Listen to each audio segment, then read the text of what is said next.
Good morning. So it's day 4 of the week and I'm heading again to Sarnia. My today's ride is this.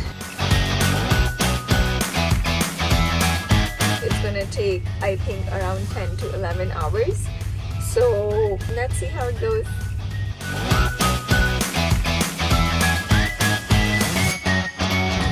So that is the entrance and here are the instructions. And then that's it. We'll be done for the day.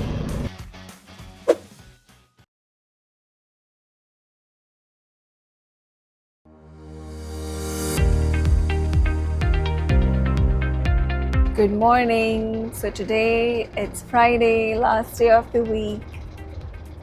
It's 7 a.m. in the morning. I am still waiting for my trip assignment. I don't know where we are headed today. I think this is the most exciting part of my day actually. When you come to the work and you don't know where you are going, it's quite a challenge for every day. Right now I am loving it, but when it comes winters, I'm probably gonna hate it a little. Today it is 5 degrees and it feels like -1. I think it's high time to take out the coats. Let's wait, let's see what's coming our way, where we are going, and then we will start our day. So this is my first stop in Woodbridge and my container is all the way in that middle pile. It's gonna take a little bit of time for him to move the other containers out and then he can get to my container.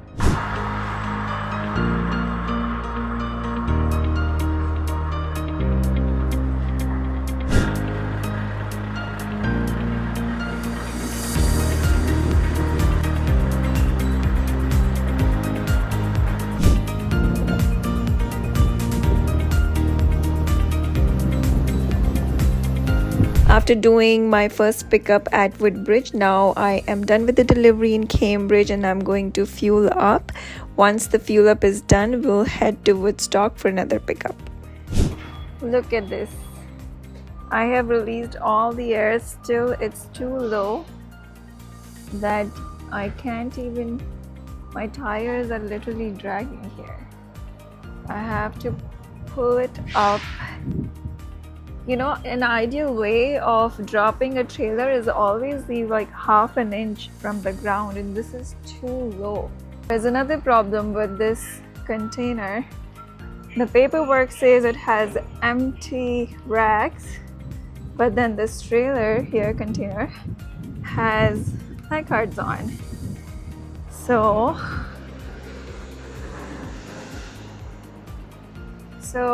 ideally, these should have been taken off. So I was almost going to make a big mistake. I came to Toyota Woodstock for a pickup of empty loads container, but when I hooked and I did the inspection, I checked it has placards on. So ideally these placards should be taken off because the load is for empty racks and nothing has it. In this situation, I will have to go check with the office and inform them. I can only take this once they take the play cards off because it doesn't matches with the description on the paperwork. If they can remove it, great. If not, then I'll probably take something else. All right, I got a frame here. It is adjustable. I think I have a few moments I can do this. Now that we are back in the yard and I have a little bit of time, so let me tell you what we are going to do. So ideally there are two types of chassis. One is adjustable, which is also termed as extendable, and the other one is non-adjustable. So usually what I work with is the non-adjustable one, which is 40 feet in length. However, the one that I have today is adjustable, which can go up to 45. So it can be changed from 20 to 40 to 45, and the maximum that goes to is 53, but mine is 45. So we're gonna see how we can play around with it and how we can change the sizes. Every time we connect the cables, the electrical always goes in the middle, The blue one is on the left and right one. This one is for trailer, but I have put this in here because it is to unlock the pins. Now this one really mentions and labels everything, but sometimes you will not see this. So in that case, the best way is to the electrical one in the middle.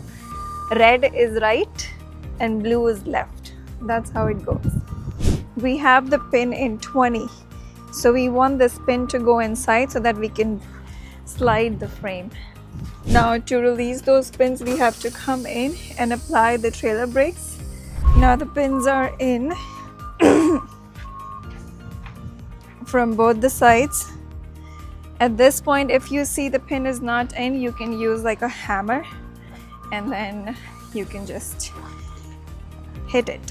Want to bring it from 20 to 40, or maybe let's say 45. If I am expanding it, making it bigger, I'm gonna go forward, and if I am actually compacting it, making it smaller, I'll go backwards. At the truck, and when we will release this and let this be in the same position, and then we will move forward.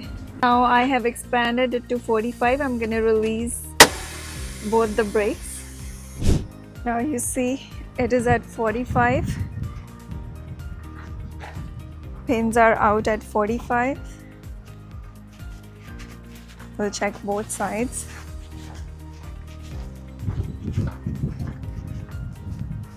It's out at 45 here too. Now I'm going to make it back to 20, so I'm gonna come and release the pins here. Go check if the pins are out.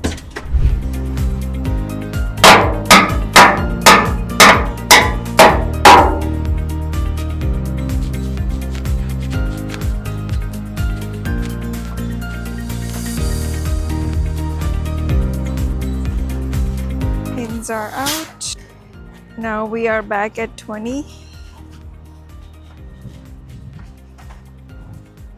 So the pins are out from both sides. The last step here is to make sure that you move your cable from the locked pins to the trailer, because that's only for you to move the pins. I'm gonna take it out from here and put into the trailer, because that's how you will be able to move the trailer. So it was simple, only 5 minutes. It's not time consuming and not rocket science. So that was pretty much it for the day. My day in the city usually goes almost the same. So I started off from Mississauga, went to Cambridge, then went to Woodstock. We had a little trouble with the container, so it is very important to check, what is in the container. And then the play cards, they didn't match, so I couldn't take that.